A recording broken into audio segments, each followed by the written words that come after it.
Hello, everyone, and welcome to The Spiritual American. My name is Dr. Ann O'Hare, and I'm your host. And today we will be talking about merciful self observation.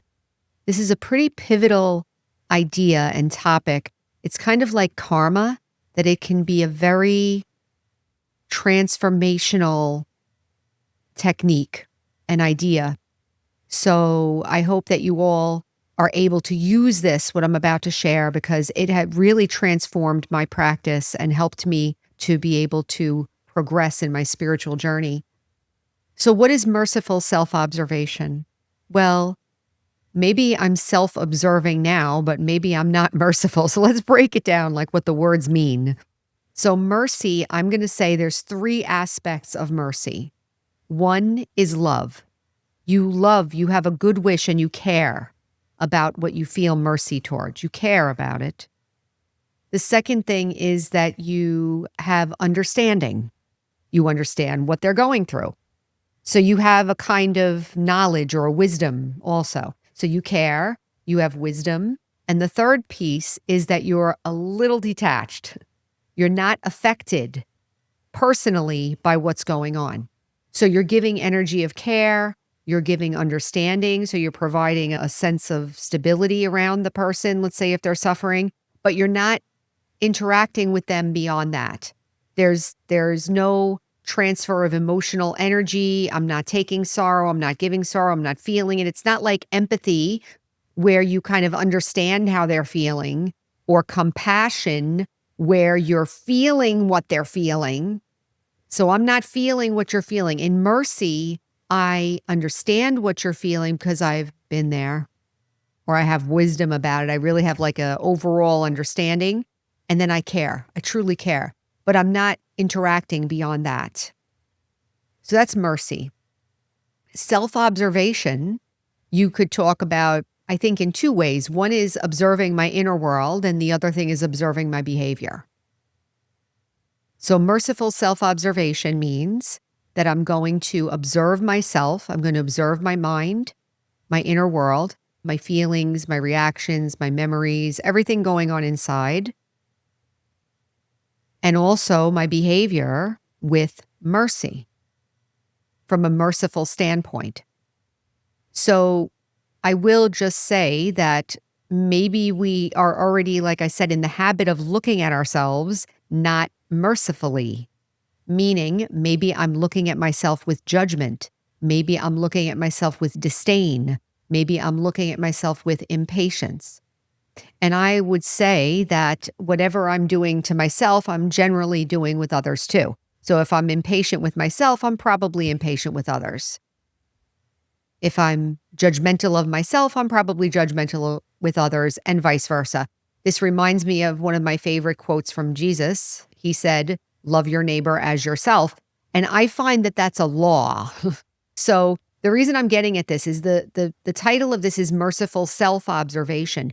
But when I transform the way I see myself and the way I treat myself, I'm definitely going to change how I treat and see others as well. So it works like that. It's a law. It happens automatically. So what is merciful self-observation? It is the first step on the journey of spiritual growth, let's say. Now, why am I saying that? Let's say that you are a good student and you studied a lot and you got your degree and you got your job and you got your career, but internally you can't stand yourself. Internally, you think you're never good enough, and you think that, other people are not to be trusted. And so you did all the work, you did all the stuff on the outside, but internally you're having negative self-critical thinking. Is it fair to say that that negative self-critical thinking is having an impact on the quality of my life? Even though I studied and I have the career and I have everything on the outside, it's affecting me. Same thing the other way around. Maybe inside I feel like, oh, I'm great, I'm wonderful, but my behavior is not good. Maybe I'm being lazy, or maybe I'm being careless, or maybe I'm not taking responsibility for myself. So Merciful self observation is the first step in the journey of spiritual growth because I am beginning to look at myself from a detached standpoint, a loving standpoint, and an understanding standpoint. And I'll give an example of this. Let's say that I have grown up in a circumstance where it's very all about scientific thinking, how to fix it, how to do it, how it's going to get done, organizing. This is how I did grow up. So this is how I did train myself. Sometimes I say I'm an Olympic level organizer, an Olympic level judger, an Olympic level scientific fixer, scientific analyzer. And so let's say I want to do spiritual practice and I say to myself, okay, now sit down and be quiet. Really? I'm so used to being so active, both internally and externally. And then just to say, okay, now sit there and be still. And where I'm getting with mercy here is that I can judge myself for not being able to be still. I can judge myself for not being able to be peaceful during meditation. Or I can have merciful self observation and realize, of course, I'm not going to be able to be still right away.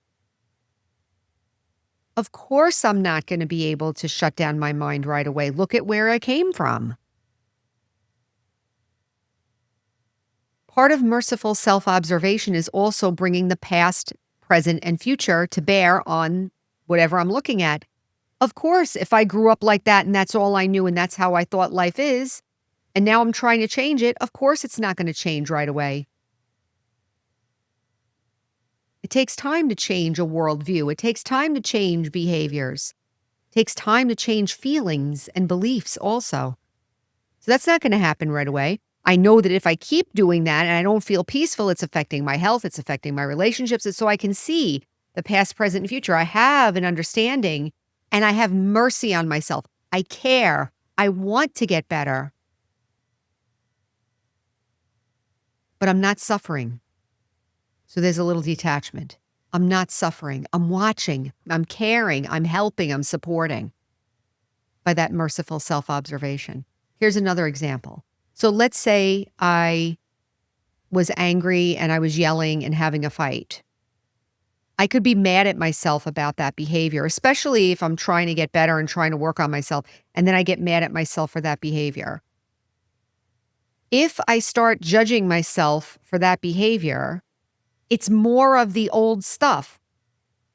This is so subtle. It's so subtle because it's like our judgmental way of thinking hijacks our spiritual progress. I'm going to say that again. Our judgmental way of thinking about ourselves and others hijacks our spiritual progress because it's masquerading as something positive. Because I tell myself that I'm trying to progress, and how am I going to progress if I keep on acting like this? And this means that I'm not a good person, and so forth and so on. But what it's stopping me from doing is it's stopping me from feeling peaceful. It's stopping me from feeling love. It's stopping me from feeling hope. So if I remember and say, okay, merciful self-observation, I'm going to look at why I was behaving that way. So instead of judging the behavior alone, let me take a look at why, because I need to build some understanding. So first of all, I'm going to establish that I care. I do care about myself. Whatever I did, I care about myself. I'm not abandoning myself anymore. That's it. Second thing, I need to understand what's going on with this behavior. Why am I acting like that? Why am I feeling so out of control? Why am I feeling so helpless? Let me take a look at that. Caring. It's funny, we're so impatient with ourselves and we're so desperate for love. We're so desperate for caring. We're so desperate for that kind of help. I find that this thing that I'm talking about now, merciful self-observation, is when you're giving that to yourself. You're giving yourself the caring presence. You're giving yourself a chance to be heard, a chance to be understood. And I'm here to say that once that energy starts coming in on a regular basis, that merciful self-observation, self-criticism comes down, criticism of others comes down. You start to develop this different relationship with yourself. And I find that all the, if you want to say negative personality traits or all the weaknesses that we have begin to become less important and less pronounced. It's more important for me to feel loved. It's more important for me to feel heard. It's more important for me to be able to feel peaceful and understand what's going on with myself. Can you see that if I start to do that, then I would be able to extend that to others as well? That maybe I won't react to them? I know it's really interesting what happens when I work on myself as my own. Sometimes you say it's my own laboratory, but I don't want to necessarily say that because it's not science, it's love. I love myself. If you care about somebody, you want to help them. If you care about someone, you understand where they're coming from and you don't judge them. So do I love myself? So I'm beginning to pay attention to myself.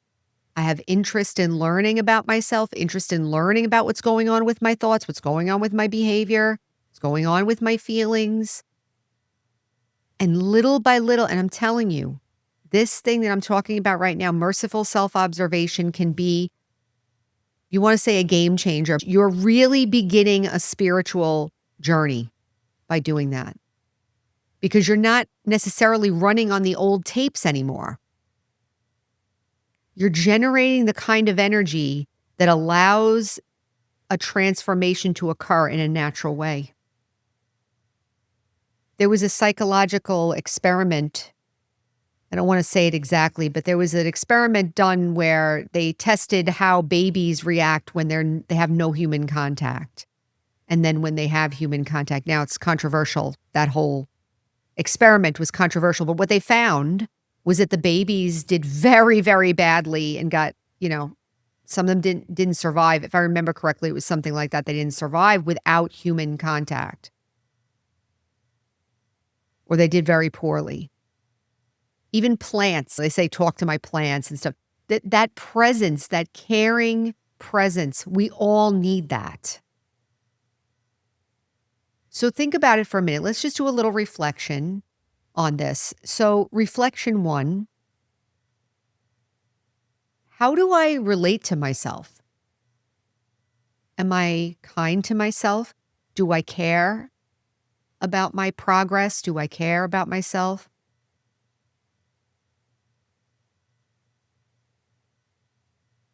What kinds of activities do I do?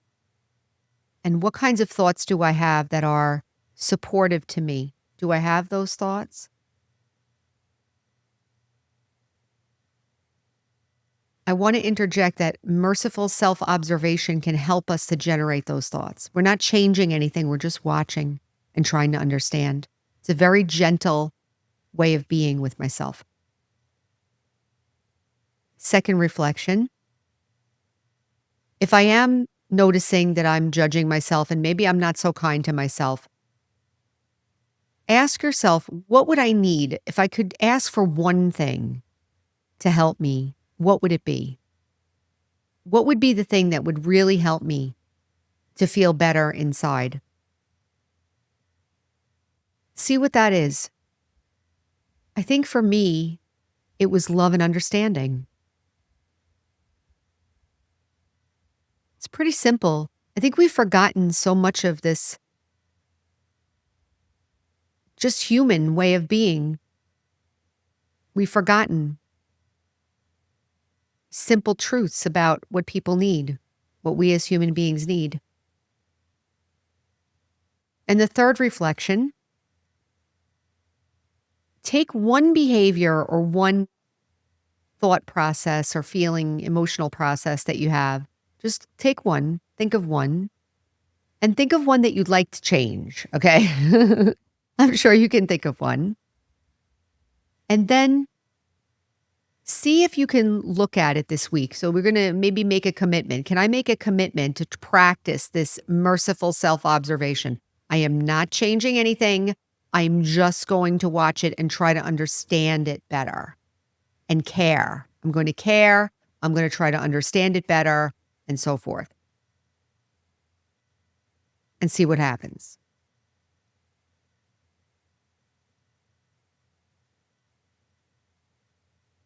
Okay. So I'll leave it there.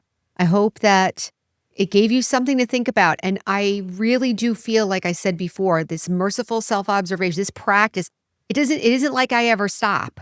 I keep doing it because something will come up that's emotional. I'll have a reaction to something that's going on. And I just watch, just watch, just watch.